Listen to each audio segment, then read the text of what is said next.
everybody. So welcome to Art in the Anthropocene. Last night, I was really moved by Winona LaDuke's presentation. I felt like after her talk, maybe we didn't have to be here because it was so much about her words resonating with the enormity of the times that we live in. We are also here today to speak about the agency that artists possess to affect social and environmental change, specifically artists who are addressing a new proposed geological epoch called the Anthropocene. I'm Shanna Fliegel. I'm the moderator for this discussion, and I want to start with a short video. Something is deeply wrong with the way the world works.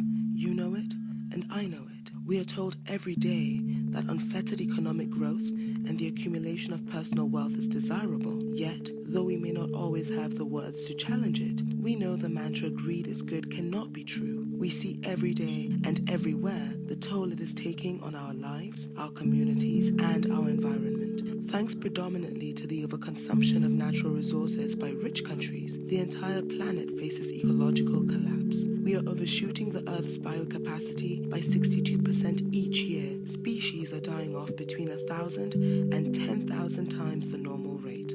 At The Rules, we believe that we are living within a system that by its very design values profit over people and planet. Capitalism stems from the same logic that saw it fit to sell people as slaves across the Atlantic. A logic that has given us sweatshops and conflict minerals, farmers' suicides, and oil spills. Inequality continues to rise, leading to social breakdown and vast waves of migration. Just 5 men have the same amount of wealth as the poorest 3 billion people. If human imagination and potential are boundless, why must we believe when it comes to our economic model that there is no alternative? Is this really the best we can do? Wait for wealth to trickle down? As a time-bound project, we will exist until 2023, working to expose the core logic of our global system, to midwife the transition to a post-capitalist world. We are here to connect the dots between various local struggles and between the millions of us who are feeling the pain of this failing system. The status quo is set by the stories we have been told for decades. To challenge it, we must tell stories of beautiful alternatives and amplify those told by others. Together, we have the power to change the stories, change the cultures, change the rules.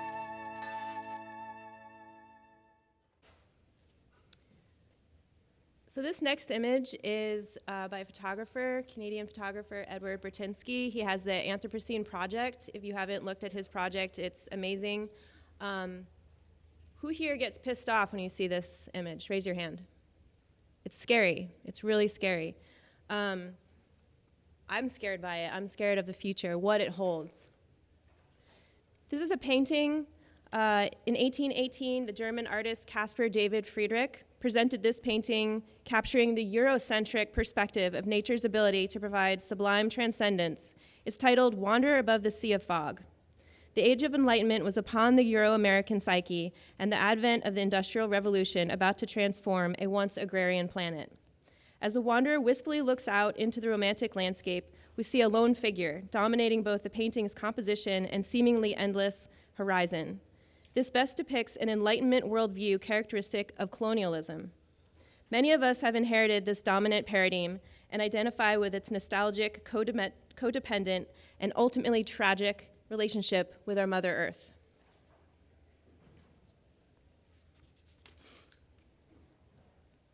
As children, we are equipped with the ability to live in the moment and deeply connect with small bits of wonder. How many of you still collect rocks and shells? Raise your hand. I do. I've moved many times, and I have to keep carting all of my little specimens. But that's what we do. We seek out these small specimens of wonder.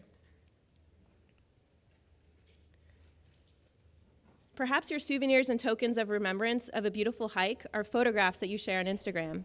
Perhaps it is simply taking away a special moment of softly touching moss growing on a wet, spongy patch on the ground. But often what we crop out of those Ansel Adams images is a hard reality.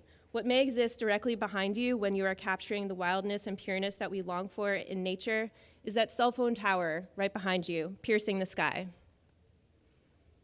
or plastic bits that have washed up on shore and are stacked in a rock cairn marker, or those pesky plastic bags and rubber bands and caps that are strewn across the shoreline. Whatever your takeaway may be, our relationship with the outdoors starts young. It's in our psyche. Here's my story and how this panel was born. Growing up in New Jersey, I was a bridge and tunnel kid, meaning I lived far enough away from New York City to enjoy hiking, swimming, and camping, but close enough to hop on a train and be in Washington Square Park in just under an hour. It was a charmed life where my attention to the rotting smell of leaves in the fall still reminds me of childhood, and the beckoning skyline of New York continues to excite me. These worlds are in such incongruence, though, and I have often found myself staring, just like the wanderer in Friedrich's painting does, at our human-shaped landscapes. What would the island of Manhattan look like without human influence? How has our unfettered urge to build, shape, and move earth, soil, and rocks into architecture and infrastructure shaped the way we see the earth and ourselves? 2 years ago, I was binging on a TED Talks radio hour, my typical studio practice, and that's when I was first introduced to this idea of the Anthropocene. While I've always been interested in stories involving humans' disconnect and relationship with nature, how culture blends and conflicts with the natural environment, I was moved by this newly proposed geologic epoch. Something else that happened was that I read this book, Emma Maris's book. It wasn't all doomsday. In fact, she emphasizes that the utopian idealist version of the wilderness is in fact gone. She advocates to embrace the unique ecosystem in that abandoned lot. Quit idealizing the fragility of the national parks. This was new to me. This was new, not to like the idea of preservation, but in fact embracing the change. So these ideas impacted me so much that last year I organized a show for Pittsburgh in SECA 2018 in Pittsburgh at Unsmoked Systems Art Space in Braddock, PA. So the interior of the gallery was so fitting for the show, the context, the sort of worn down walls, and then right across the street was a steel mill.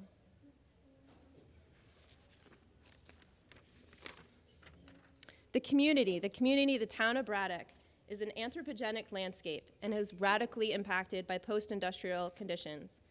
It is a poignant reminder of how quickly a community can rise and fall and then rise again, but a purely wild concoction of industrial decay and human resilience. The show reached a large audience, most of whom expressed their excitement to not only see the work, but were moved to seek out more information regarding the idea of the Anthropocene. And that is how this panel was born. So to introduce the panel, first we have Crystal Morey. She is an artist living and working in Oakland, California. She is a maker of exquisite porcelain sculpture. Crystal was part of the Pittsburgh show, and she introduced me to The Sixth Extinction, a book by Elizabeth Colbert. She will be talking about the historical and contemporary references to artists addressing the Anthropocene. With the theme of this conference in mind, of the idea of claytopia, I am challenging the idea of utopia in this discussion, that this idea of perfection is not purity. And I'd like to enter the next 45 minutes with the question posed, is it still possible in our postmodern context to anticipate the future with hope? Tara Daly, right at the end there, yes.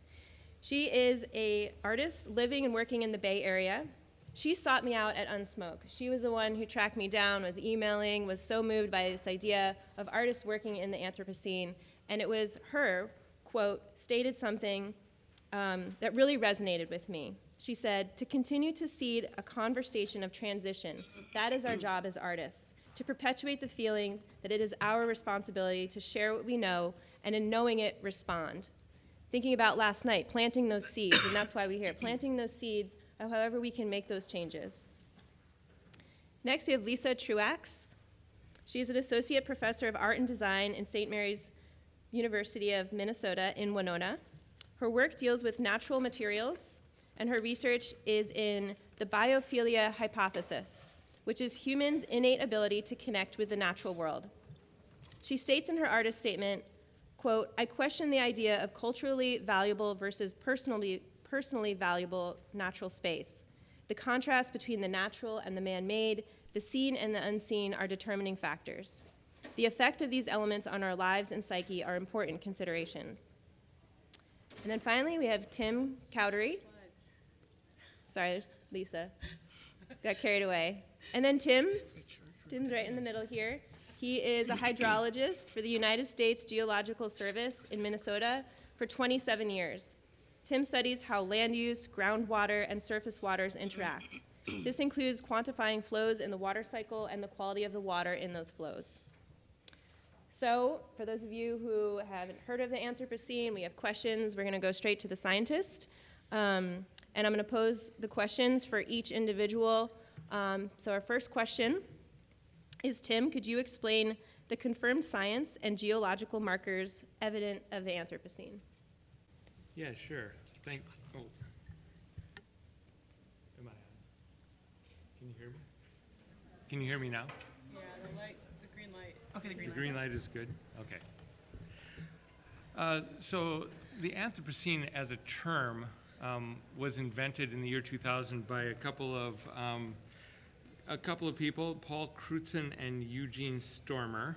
And interestingly, neither one of those guys is a geologist. So the term Anthropocene is a kind of geologic term, a proposed geologic term. Okay, there. It's the concept is very controversial in the geologic community. Geologists break up time into these periods, and originally they were broken up according to fossils, because that's all we kind of had as markers to look at stratigraphy. And probably in the 1950s or so, we started to get radiometric dating, which actually gave us an absolute scale. But on the image here, you can see some of the old terms, and they're still used today, that were based on the fossil record. So the idea is of any of these breaks in the stratigraphy is that there were organisms that were alive before the break, and they were not around after the break, and that's what defined the breaks. And that kind of goes back to this idea of extinctions and the 6 extinctions. The 3 big bars on this diagram, Paleozoic, Mesozoic, and Cenozoic, are broken at big extinctions where something like 90% of the species on the planet went extinct at those times. The one between the Mesozoic and Cenozoic is when we lost the dinosaurs, and that was probably the result of a meteor impact and a kind of winter that killed a lot of stuff. So Paul Crutzen was a Dutch chemist, and Eugene Stormer is he's a biologist. He studies diatoms in the Great Lakes, and among other things. And these guys proposed this because humans are having such a huge impact on all the geologic processes that affect the Earth. For example, in addition to the carbon dioxide stuff that you probably have all heard of, we have doubled the production of fixation of nitrogen, the nitrogen that's available for plant growth, as humans. We've just doubled that on a planetary scale. So it's clear that we have huge impacts. But whether or not that's so there's a group of people that they're part of the International Union of Geologic Sciences, and they are tasked with deciding whether or not this is a real thing in the geological sciences. And it's very controversial, and I think most geologists don't like the term because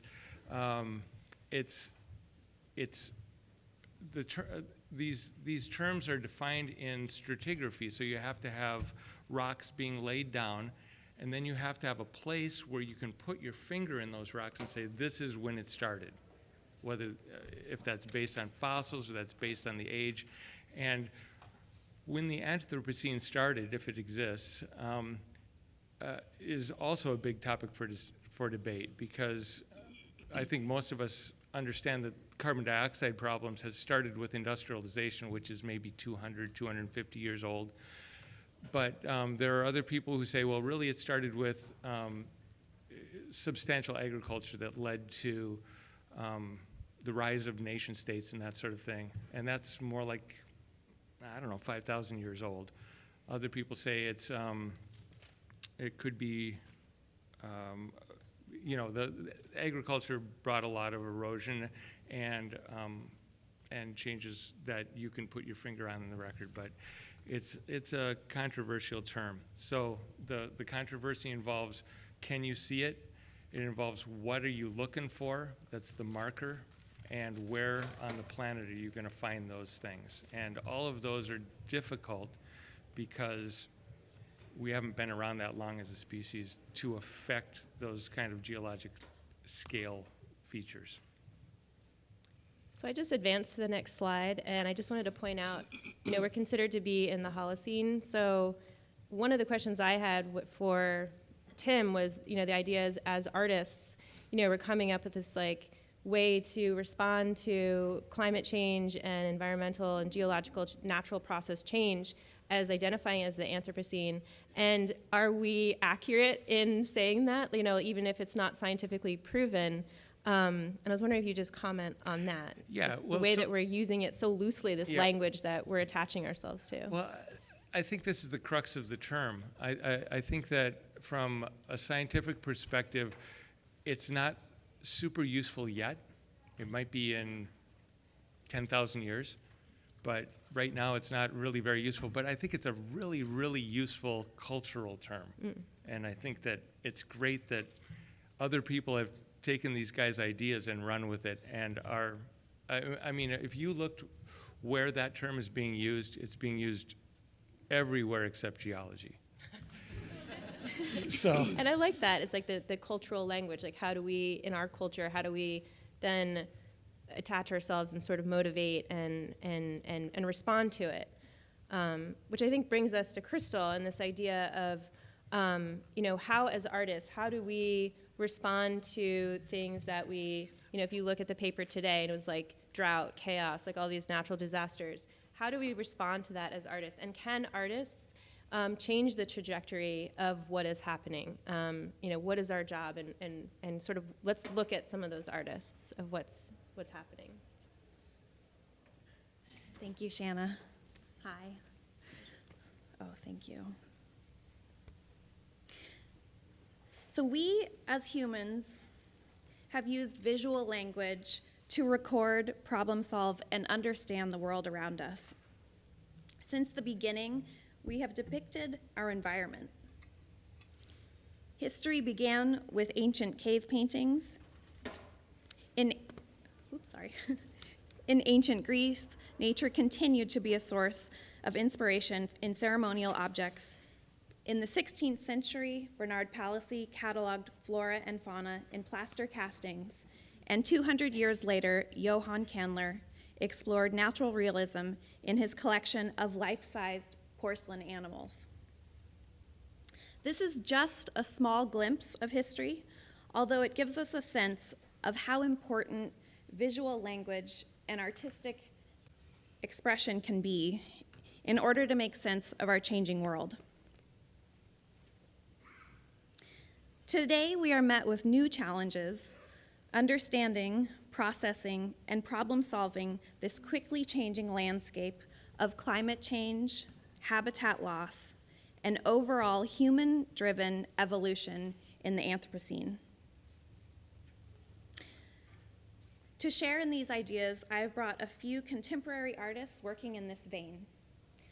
Artist Charlotte Pack combines her passion of wildlife and clay to explore different ways to draw attention to the declining species in the natural world.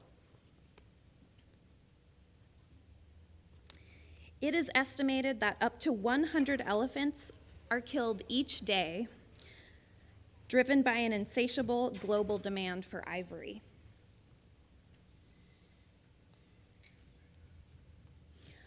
On Wildlife Conservation Day in 2018, Pack stayed awake for 24 hours, hand sculpting 100 elephants in porcelain. Using social media, she broadcast her project, creating a viral campaign that is still having an impact today. Each sculpture made represents one elephant killed in the wild during a 24-hour period, creating a powerful piece that packed hopes will raise awareness and challenge the public's opinion on ivory. My next artist is Wook-jae Meng.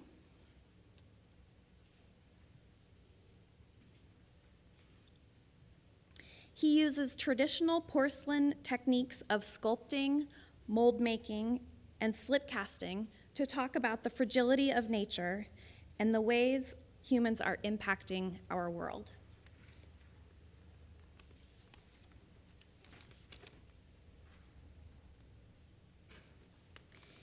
In his project, Fragile, Meng created hundreds of delicate creatures encased in a series of egg-like capsules. Each egg was then queued up, ready to roll down a ramp where they would inevitably fall and shatter. The outcome became the shards, a moving visual commentary on the fragility and balance found in nature, and the empathy we must have for more vulnerable species. Next, I would like to share artist Nathan Lynch and his ongoing bird project. Since 2009, Lynch has worked with Matthew Passmore of Moore Lab and Oikonos to design and fabricate nest modules for seabirds in peril. Oikonos is a nonprofit ecology and conservation organization working to restore degraded bird habitats on Año Nuevo Island, a state nature preserve off the coast of California. The island is home to many marine mammals and bird species, including the rhinoceros auklet, a state-listed species of concern. The auklet nests on the sandy beaches of the island, and with human and animal traffic over the sand, their nests collapse under the weight, leading to a severe decline in population. In 2010, Lynch taught an interdisciplinary ceramics class at the California College of the Arts in collaboration with Passmore that focused on designing and prototyping nest modules for the auklet. After extensive design refinement, they fabricated 90 nests and installed them on the island. And this project is happily ongoing and moving further into other areas of the world.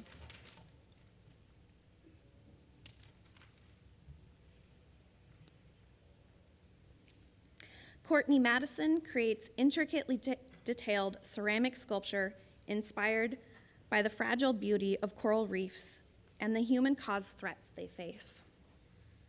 Her work raises awareness for the protection of our blue planet, urging policymakers and the public to conserve our changing seas. Coral reefs are so threatened by greenhouse gases, pollution, and overfishing that scientists agree they may cease to function by the end of our century.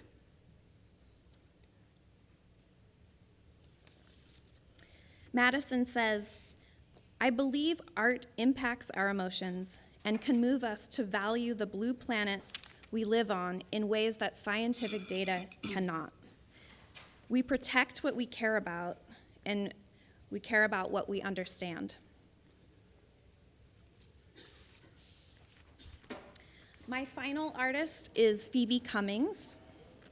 She uses unfired clay to make poetic and performative sculptural installations that emphasize material, fragility, time, creation, and decay. In this sealed installation, the sculpture is its own protected ecosystem, slowly losing moisture and becoming more and more brittle over time. She says about her work, we feel like we are looking at an artifact that has miraculously survived from antiquity. Only along the way, the sculpture starts to reflect back on the culture of its origin, wrapping in tales of honor and gradual decline. This is just a small fraction of artists working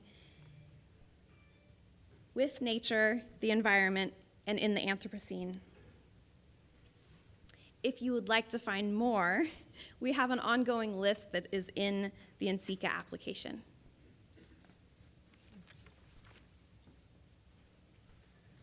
Does anybody? There you go.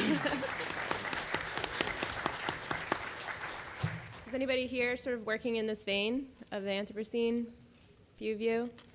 So I think that there's all different ways to approach this. I was really interested in Lisa's research. And so this idea of biophilia hypothesis, I'm just really kind of interested in how we can sort of perceive untouched nature as an idea, right? So is there, in fact, untouched nature? Does it still exist? So I'm hoping, Lisa, today, kind of talking about that, and then also how, as ceramic artists and our consumption of clay, how does that, what are we thinking about when we're using all these materials or resources? Lisa's work specifically uses local clay, and she explores a lot of those materials. So moving on to Lisa, talking about untouched nature and biophilia. Thanks. Mm-hmm. Yeah. Thanks for the introduction, Shanna. So I grew up doing a lot of outdoor activities and spending a lot of time in nature, and I think like many of us was a childhood rock hound. I lived for a while before graduate school on Lake Michigan in Wisconsin, and there was the beach there that looked very pretty when you went from far away, but when you got up close to it, basically the entire beach was the old brick road bed. When they had torn out the old brick road and put in asphalt, they took the old mentality of out of sight, out of mind, and just dumped all of the bricks and rebar in concrete into the water. Over years, this, of course, wore down and washed up on the beach, and I started collecting these worn down bricks and pieces of concrete and rebar, which were mixed with lots of zebra mussel shells and invasive species on this beach. This got me thinking a lot about what nature means and what these places mean. So this place that looked very beautiful was mostly made out of waste products from humanity that was being reclaimed by nature. So in graduate school, I did a lot of research on parks and our relationship with them and these places that we choose to preserve. Places like Yellowstone or Rocky Mountain National Park that most of us would agree are very beautiful, but I think culturally we also have a feeling that these places are very untouched and natural and in their natural state, but at the same time, we've put roads around them, we've put fences, we've put trails that decide what you want to look at and how you're going to look at it. And the paths of the animals and insects and plants and water have all been changed by our putting these things there. So even places that we don't think are affected by humans, maybe no one's ever been to before, they can't escape the effect of us on the environment. So even though these places might be beautiful, they're not saying they're more worth preserving than things like this Superfund site in Michigan, nearby where I used to live. These places are everywhere, but where I lived in Lansing, Michigan, they're more prevalent than other places, and they're from old, mostly manufacturing facilities that have been torn down, but the soil underneath them is so polluted that nothing can be done with them until major billion-dollar cleanups are done, and there's no budget for that, so they're just abandoned now. Although you might look at this place and think that it's very ugly, as you can see, nature is slowly starting to reclaim this place. This factory may have only been bulldozed 10 or 15 or 20 years in the past, but already the concrete is breaking down, the pieces are coming apart, and trees and bushes are growing back in. So I also would collect materials in places like this for my work. So this is an image of a photograph by David Maisel, who's a photographer who's done a lot of work recording places like mine tailing ponds and toxic waste sites, mostly from above. These places have a really beautiful feel when you look at them, very surreal feeling, but it's also somewhere that's highly toxic and will take thousands of years to heal on its own. So when I started doing research into this kind of work, I also stumbled upon more things with the biophilia hypothesis, which is that, since we evolved in nature, that nature has a positive effect on our well-being. And there's been a lot of research done that shows not only exposure to nature, but actually synthetic nature also has the same effect on our psyche. So there was a study done at a hospital where some people had regular hospital rooms, very stark and bland. Some people had a window with a nice normal view outside, trees and grass, and other people were given it's like a ceiling with it looked like sky, but it was just fake plastic, like light boxes and trees. And interestingly, the effect of healing on the natural and synthetic nature was the same, and it significantly improved healing, but they did not have that with the regular hospital room. So even if our conscious minds care about real nature and natural things, our subconscious actually can't really tell the difference as long as it has certain criteria, such as curving lines, organic forms, blue and green colors, those things that we associate with nature. Some part of our mind can't differentiate between those things, which I think is really interesting. Research also shows it helps our mental health just as much as our physical health, and they're seeing this in how many more children have anxiety and depression than they used to because so many fewer of them have either the willingness or exposure to go outside. Because of our development in nature, we have this innate tendency to want to be exposed to it and to connect to it, which we've kind of disassociated from in our contemporary world.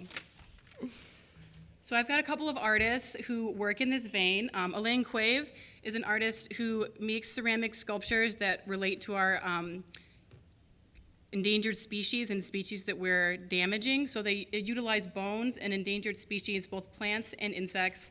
Many of the insects are ones that are small and easy to miss, such as bees, and they're also ones that are very important for our survival. So this is a good example, I think, of how we as artists can use our work to draw attention to these very vital issues. Wright is another artist working in this vein. This is a piece that's about the melting of the polar ice caps, but the landscape has been turned into this very geometric form, kind of looking at how we have affected the land with these kind of very small pieces of ice that are left behind. To me, this draws to mind the question of, is synthetic nature our future? I hope that it isn't, but it seems like in some times that might be kind of what's happening. And what effect the change to exposure to synthetic nature and recreated nature versus what would have been there eventually might have on us long term that we can't foresee and can't perceive in the time that we're actually experiencing it. Although I think nature deserves its own existence without us, but I think we also need to consider what this loss means to us and people who will exist in the future and how they will judge us for these things. So I'm going to show you a couple pictures of my own work just because of the native materials that I've been using in my work. So this piece is actually based on that beach that I mentioned in Lake Michigan. So I have one of those bricks actually fired into the piece, and you can see it's worn down, and the edges are all rounded from the beach and the water wearing it away. So this is somewhat hopeful to me because regardless of what we do, eventually the earth is going to be okay, even if we, aren't here to see it.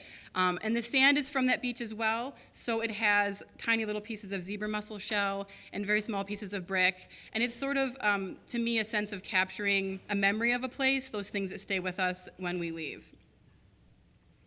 This piece is the first piece I've ever made with entirely local materials. So this kind of goes to the second part of your question, Shanna, is how this research has impacted my work. I've tried to take greater intentionality into what I make and using more local and recycled materials. So not only digging some own clay myself, using a ball mill to process things like stones for glazes, but also taking waste materials and things that I find, so metal shavings from my neighbor's metal shop or sand from the side of the road after they're done salting in the spring.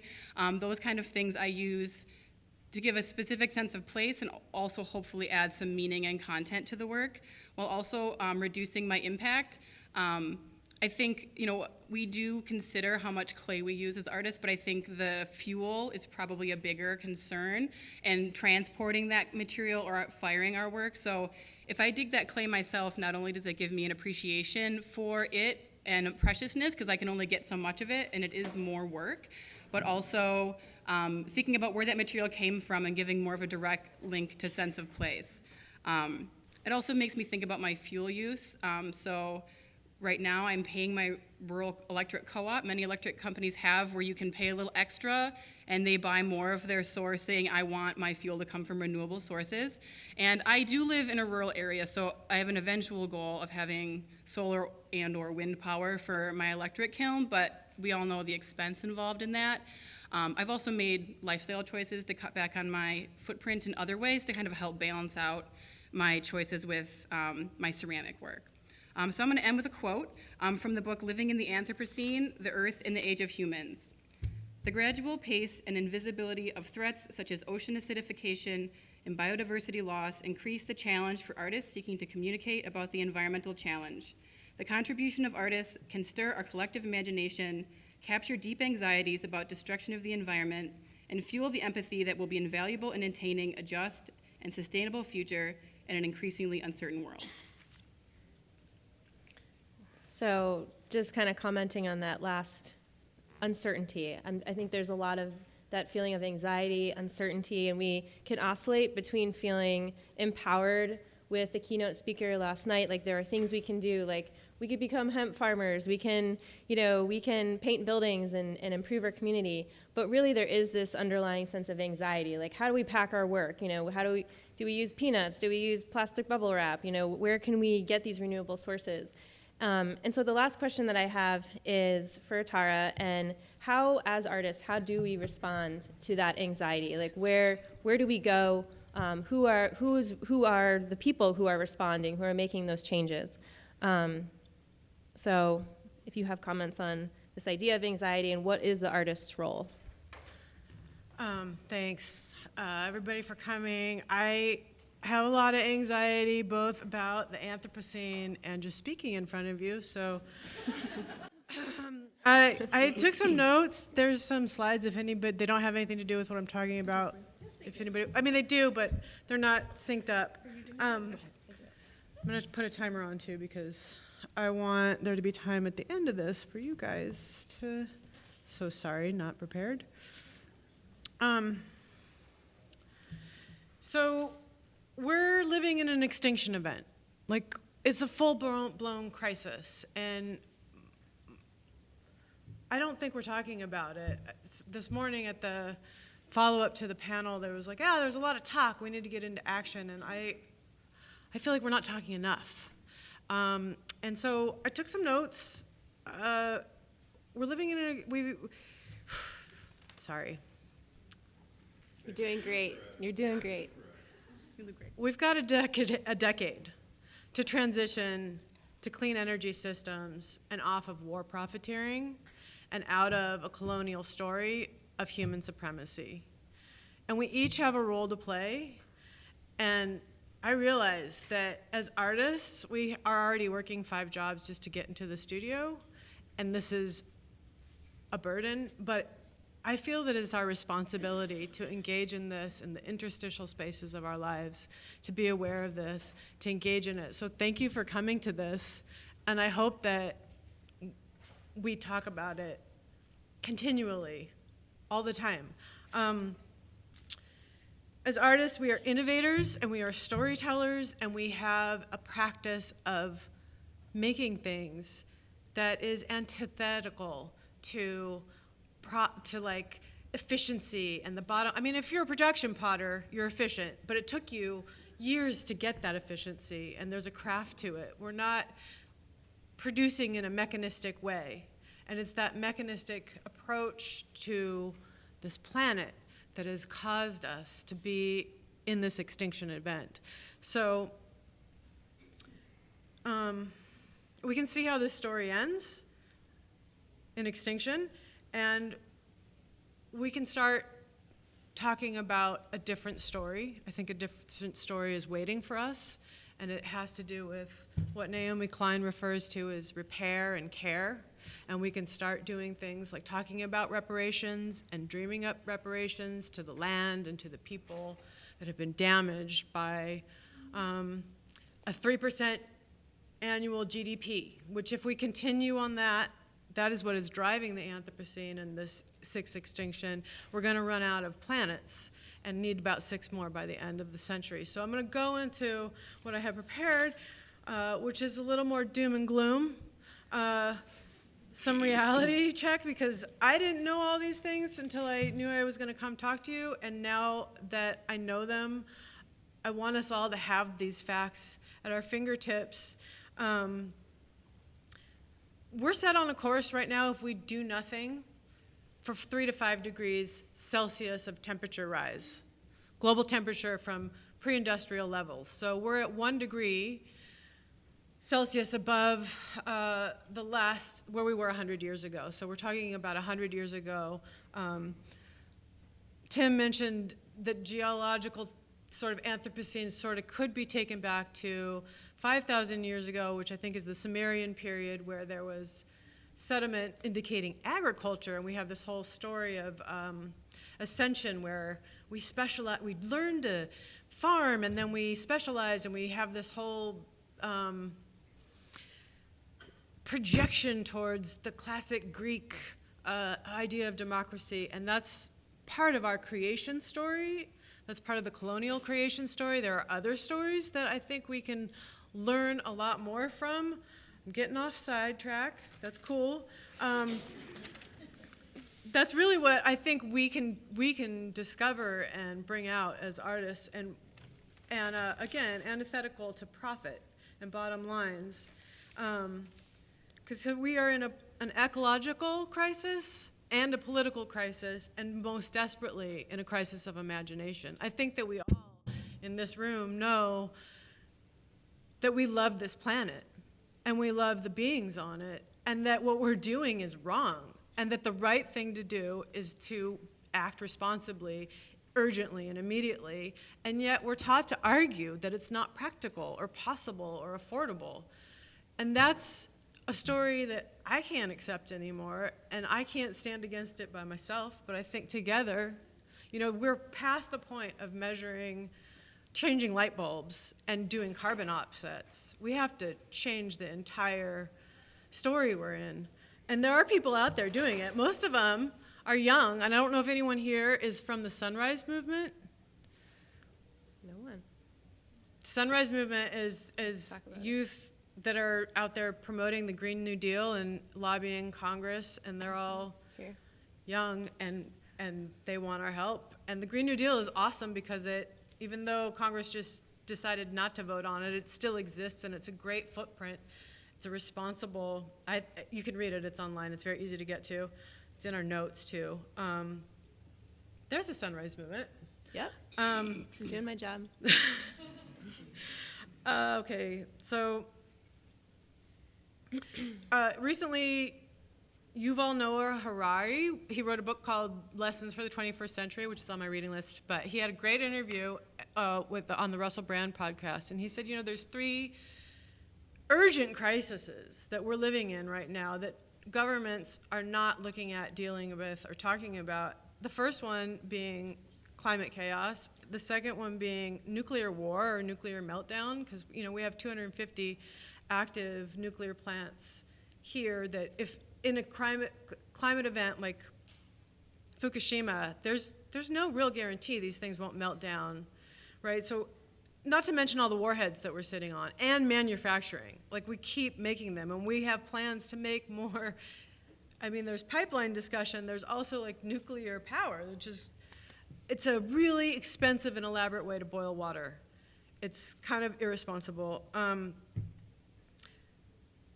The third thing, so there's nuclear waste, nuclear war, climate chaos, and then there's AI and machine learning, and the way that our entire society is now being shaped by my brain is now this, and these things are programmed by people who are living in the story of human supremacy, and that often looks like white supremacy, and it's encoded in our interactions. So we can start to peel these layers back, and we can start to look for other stories, responsible stories, stories that have more harmony with the ecology that we live in, because ultimately we are 0.01% of the life mass on this planet. And there's an interesting correlation there to there being 0.01% of people having more than half the wealth. There's 8 men on the planet, and I think if you have the brochure, their names are in there, who have as much wealth as 4 billion people. And that's just not a wealth inequality, that is a direct correlation to power inequality and decisions that are made. So those 8 people can decide for the half of the species what is the direction that we're going in. So that is why, in a time when 90% of us in the United States want gun control, NRA can stop it. So it's really, our pants are on fire. Like, our hair should be on fire, our pants are on fire, the world's on fire. It's pretty dark. It's pretty dark. But the thing that gives us is clarity of purpose. Like, we know why we're here now. Like, what to be done is pretty clear, and we each have a role to play. We each have a gift to give. And that's the story that we need to live in. That there's this world that we're enjoying or destroying was created by bacteria. Without bacteria, we can't have trees. Without trees, there's no archaeologists or paleologists or geologists. And we're at peak water. We have to clean up the water and get it back into the soil and get it back into our water tables. There is so much work to be done. And we can do it. We have the solutions. We have 40 years of solutions. There are people, we have hundreds of thousands of years of solutions. We need to turn to traditional ecological knowledge, which is in addition to scientific truth, but has an extra dimension that has behavior and social codes embedded in it, like limits and relationships and how to show up for things, and boundaries and reciprocity. These are all like the kindergarten things. We can start living this way, and we can start asking this of each other and holding each other to these things.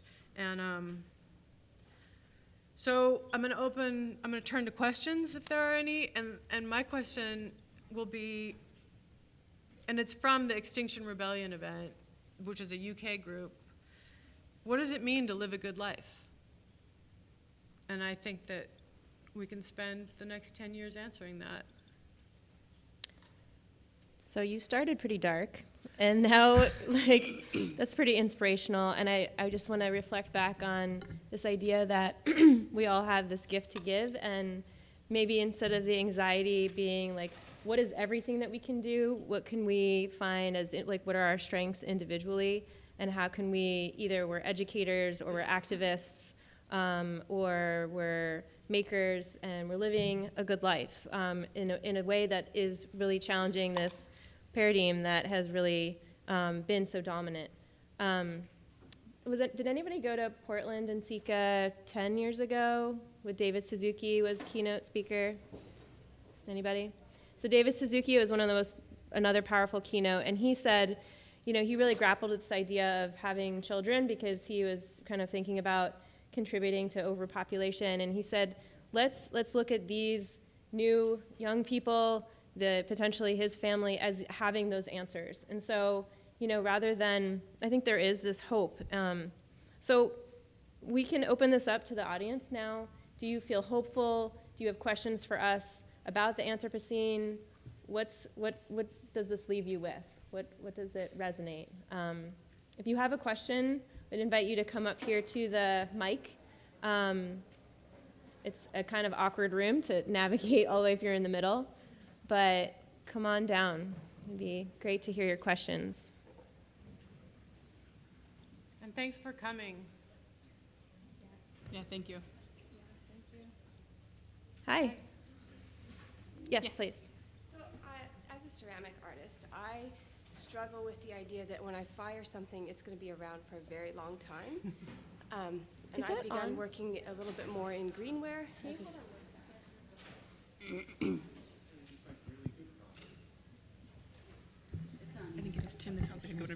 Right, okay, sorry. So just the tension of knowing that something I create is going to be around for a very long time, working more with greenware and something that I can then destroy or recycle, or using local things, but then the struggle of being an artist and trying to get a name and making pottery for selling, like there's just so many tensions. I'm wondering if you could speak into that, and how have you kind of resolved that? Have you resolved it? How do you sleep at night? It's a lot of questions. I think you might be a good one to answer about the things being left behind as far as ceramic work, Tim, since you're a geologist. Oh, sure. Well, what you guys produce is minuscule.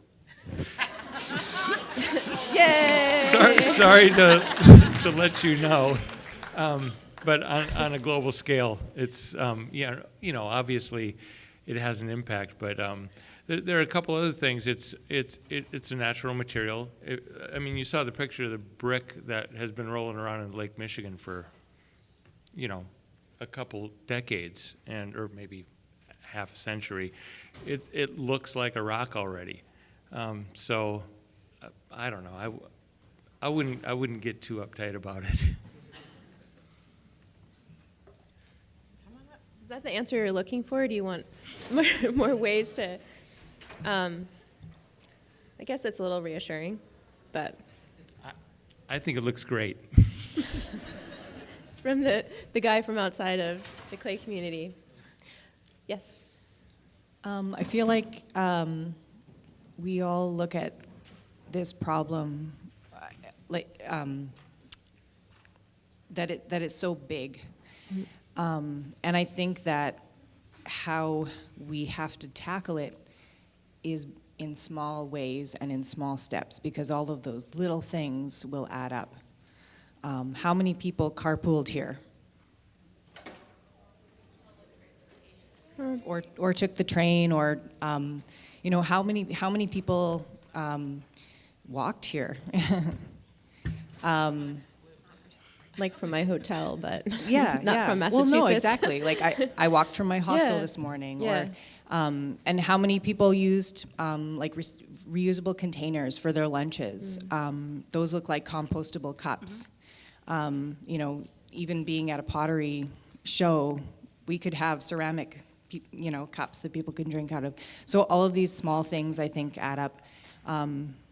I guess, I don't know what my question is, but I guess, I was inspired by the wild clay talk yesterday as well, just finding, like you have found things that you can use in your work locally, and using things that way. I guess, I don't know. You're talking about lifestyle choices, Yeah, and being yeah. more conscientious. We get sort of swept away into I was talking to my friend last night who has spent a great deal of time in Europe, and a lot of her friends in Austria, they don't have dryers. You go into their living room, and every piece of clothing is on a drying rack. So we get I'm like, well, I am so busy. I don't have time. I have 2 kids. I need to throw it in the dryer. But if we slow down and make those decisions, you're saying those small things can make a difference. I get it. Yeah. Yeah. Thank you. Yeah, she kind of took, that's what I was going to say, because it's Okay. more of a confrontation that even though we are having this amazing discussion that I full-heartedly agree with, coming to an event like this where we literally make cups for a living, a lot of us, that we are still using one-usage things, and even though that they are, I think that it's great that they are compostable and we have the bins that are labeled, that is still material that's being produced and that's using fuels, and then it's a one-time usage. And there's a high likeliness that just by kind of just ignorance that it's not going to be properly disposed of, it could be tossed in the landfill bin, or trusting recycling is very hard because China used to take 50% of our recycling, and now they don't. So cities like Memphis have decided to stop recycling altogether, but they still place out the bins just to keep the culture of it, so that people, it's ingrained in them, and making the greenwashing effect. So I don't really know the question, but how do you feel about those intentional things of ordering these cups and stuff like that? So. Yeah, I think that's great, and you make so many great points, and I think that we can slowly pivot towards maybe like bringing our own cups and silverwares to places as we become more aware of our carbon footprint. But I also want to address this idea of pollution and waste, and just from like a permaculture aspect, I think there's a great opportunity. So we're in a biosphere. There's no life outside of it. There's no outside of this system. And so we might want to, now that we have the habit of segregating our trash, we can keep going further, and maybe some of us, smart ones, can figure out how to harvest our pollution, because in an ecosystem, there is no trash, there is no waste. Everybody's food and everybody's waste is somebody else's food. So what we have is a surplus that we're not using of plastics and all these things. So we have enough aluminum and plastic out in the world that if we did gather it and saw it as a resource, if it was a natural resource, we'd be enslaving people to go get it for us, right? And making money off of it. But if we can just take that hierarchical story out of it and use it as a resource and find permanent, good, healthy uses for it, perhaps shelter that is stormproof, or I don't know, there's ways that we can use it. There's people out there working on this, I'm sure, and we just have to insist that these stories, that these resources be used, and instead of continuing to extract. Right. So Yes. we're on our way there. We can get there. We can do this. Yes. Yeah, and that's already happening. And it won't be very long, really like 10 or 20 years before we will start mining landfills. I think That we're is doing it now. it's happening now, the very first stages, but it will absolutely happen. Mining for what? All of the stuff we threw away, it's hydrocarbons, it's metal. Hydrocarbons and metals are the two primary ones that are going to be harvested. Okay. And I just have a simple question. Are any of y'all vegan? No. No? Okay. I mean, I don't know. I'm speaking for myself. Are you guys vegan? I'm mostly vegan vegetarian. Vegan vegetarian. I don't eat animal. Okay. Thanks. Okay. So, observing the major imbalances that humans have caused on the carbon cycle, like exposing geospheric reservoirs of carbon to the air or burning massive amounts of carbon into our atmosphere, do you guys think we have a moral obligation as carbon users, specifically with our kilns and our wood firings, do you believe we have a moral obligation to switch to not firing or using self-curing clays? I think from the research I've done, and please disagree if I'm incorrect, like wood firing, because that wood is already part of our environment, whether we burn it or let it rot, that carbon is already going to be re-released into our environment. I think it's more the carbon being pulled out of the ground that is causing all of these problems. So I think wood firing is a renewable firing resource. And I think, gas kilns in the traditional sense, probably no. There are people doing gas firing with like recycled and waste oil, which again is coming from our environment that already exists. And electric firing can be done with renewables. Obviously, it's quite expensive to get set up for that, but it definitely can be done. And I think going forward, that might be the path of the future, to have your kiln fired by solar and wind power. And then there would be none of that waste with that. Yeah, I agree. I would not count wood firing as affecting the carbon cycle. Provided you're not cutting up old growth forests, Yeah. So I was just told we have 1 minute left. Should I still ask my question? Yes. Okay, so I guess this is about what you said about reparations. You said talking and dreaming about them, but I guess my idea of that is that reparations should be paid. And we all heard Winona LaDuke speak. We all know that you can donate to her. Say that again, please. My question is about when you said reparations, you talked about them being dreamed of and talked about, but I see it as something that needs to be paid monetarily. Right. And instead of moving away from hierarchical structures, to acknowledge that those exist and have changed the way that wealth and power are the inequalities of that. So what is I guess my question is, would you urge artists to pay reparations? as artists because like we have this understanding of that? I guess that's to me, and I would say yes. I urge us to be reparative in all of the things that we do. I'm still gonna make mistakes, and I'm still ignorant about a lot of the history that's happening and that I'm part of. But yeah, I feel like I owe reparations to people and places. Absolutely. Yeah, and I agree with the concept of reparations. I don't agree with it being monetary strictly, because I think one of our big problems is we only keep track of stuff with money. And there's so much stuff you can't put a value on. One of the problems with using carbon is there's so many parts of what happens to that carbon that has no money that you can attach to it, and that's why it seems cheap. It's really expensive to burn carbon if you include everything that you can't count with money. So I agree with the idea of reparations, but making it fiscal, I think, is a fundamental problem that we have as a society.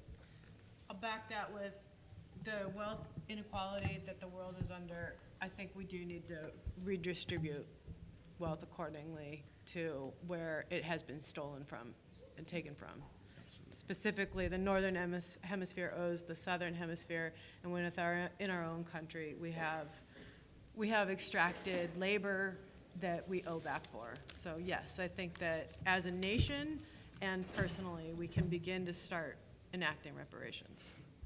Thank you. So I really wish that we could take more questions. We can't.